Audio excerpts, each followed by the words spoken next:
My question relates to teaching, finding a teacher, and how do you know if the teacher you find is a proper or good teacher? 사입이란 것은 없습니다. There's no bad teacher or fraud, you know. 주류 사회에서 새로운 것에 대해서 비판하는 관점에서 사입이란 말이 나옵니다. You know, a fraud teacher, a fraud as a teacher, or a cult, or some, you know, those kind of vocabulary is a reaction by the mainstream, you know, to describe something new, something different. 유대의 전통에서는 예수님은 사입입니다. You know, from a traditional Jewish tradition, you know, Jesus was a fraud.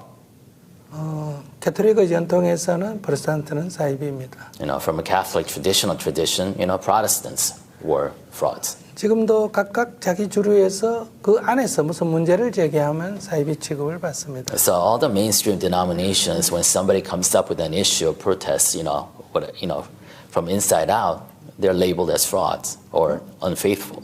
불교도 마찬가지입니다. Same thing with Buddhism.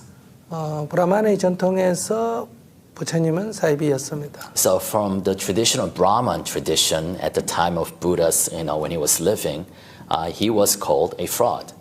테라바타의 전통에서 마하야나는 사이비입니다. From a Theravada Buddhism tradition, Mahayana Buddhism is a fraud. 마하야나 부디즘의 전통에서는 젠 부디즘은 사이비입니다. From a Mahayana tradition, Zen Buddhism was a fraud. 지금도 누군가가 그 주류 사회에 대해서 새로운 문제 제기를 하면 사이비 취급을 받습니다. So even today, the mainstream criticize anybody who poses an issue or wants to do something different. 그럼 우리가 사이비 종교라고 하는 건 뭘까요? So what is this, what we call a cult or new religion or fraud? 그거는 사이비가 아니라 범죄입니다. 범죄. 어떤 거예요? 사이비 종교라는 것이 범죄적 요소가 있느냐를 평가해야지 사이비라는 말은 맞지 않다. So it's very difficult to tell a teacher whether he's genuine or real or whether organization is a cult or not. Just on the belief or the teaching itself, you have to kind of define a cult from a criminal perspective. Is a crime being committed or not? 그 집단 속에서 폭행이 있거나 이렇게 살인이 있다면 그거는 범죄입니다. Is there a crime being committed? Is there violence that's happening within that group? 재물을 갈취해도 범죄입니다. Is that organization wanting your wealth, wanting your money?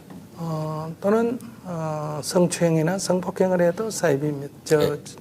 범죄입니다. Is there sexual exploitation or aggression going on within that group?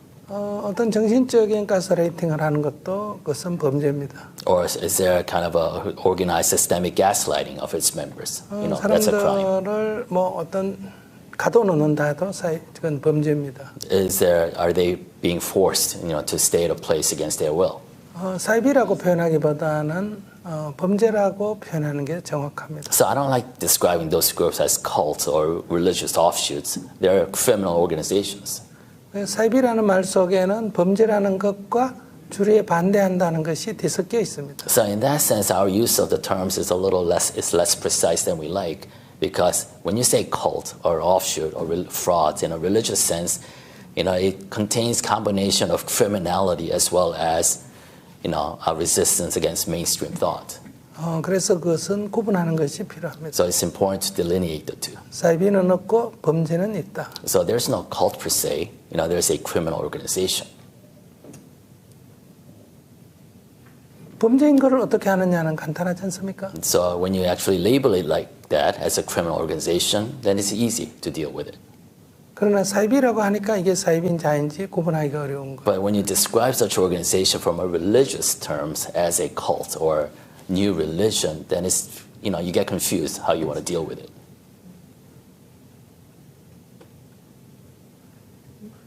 더 추가적인 질문이 있습니다. Do you have any follow-up questions or comments? Okay.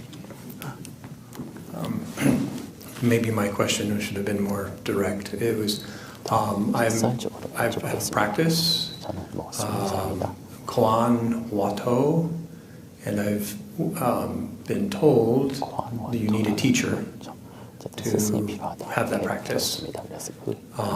And without the teacher, or with the wrong teacher, maybe there is no wrong teacher, I don't know.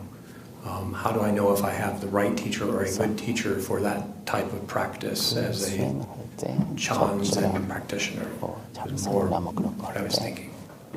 올바른 스승이냐 아니냐는 것은 구분하기 어렵습니다. It's very difficult to distinguish between a good teacher and what's not. 내가 신뢰하고 나하고 맞으면 좋은 선생이고요. A good teacher can be is somebody that's that suits you. 나하고 맞지 않으면 좋은 스승이 아닙니다. And if you don't get along, it's not a good teacher. 그다음에 의지심을 계속 불러일으키면 그것은 좋은 스승은 아닙니다. A teacher that actually creates dependency upon himself or herself is not a good teacher. 처음에는 의지하지만은 바로 자립할 수 있도록 도와야 합니다. In the beginnings, there's some dependency, obviously, but the teacher should create that autonomy, independence as much as possible, as quickly as possible.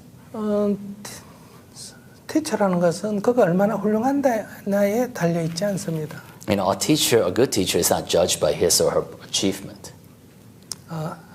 모르는 아이를 얼마나 잘 가르치느냐는 문제입니다. Teaching is a matter of taking that source of ignorance and enlightening that. 어리석은 사람을 얼마나 잘 깨우치느냐는 겁니다. How do we enlighten that foolishness within you? 그가 얼마나 많이 아느냐가 기준이 돼서는 안 됩니다. Not how much he or she knows, 그것은 학자입니다. because that's an academic. 그가 아무리 훌륭하다 해도 내가 깨우치지 못한다면 무슨 관계가 있습니까? No matter how much he or she knows, if it doesn't help you enlighten yourself, then what use is it? 그러면 추정밖에 안 됩니다. Then all you're doing is actually deifying that teacher and worshiping him. 그런 자기 중심적 관점을 갖는다면 뭐 크게 어리석음에 빠지지는 않을 것 같습니다. So if you keep strictly to what you need and evaluate teachers that way, I don't think you'll do anything wrong. 그러나 깨달음의 길에 가는 데는 자기를 버리는 경우를 거쳐야 합니다. But the path to enlightenment, actually, you have to go through that stage in which you have to let yourself go. 자기의 관념, 생각, 고집을 내려놔야 됩니다. You have to be able to let go your stubbornness, your habits, your preconceptions and biases. 네, 거기에 범죄가 개입할 요소가 있습니다. And in that stage, you are somewhat vulnerable to criminality. 네, 그 벌이라는 것을 이용해서 돈을 가져가거나 노예로 부리거나 이런 것이 생길 수 있습니다. Because the teaching, empty yourself or let yourself go, empty, that becomes sometimes a door to others actually trying to take advantage of you. 네. 근데 너무 의심을 하게 되면 또 수행에 장애가 됩니다. But then again, too much skepticism or doubt is also an obstacle to practice.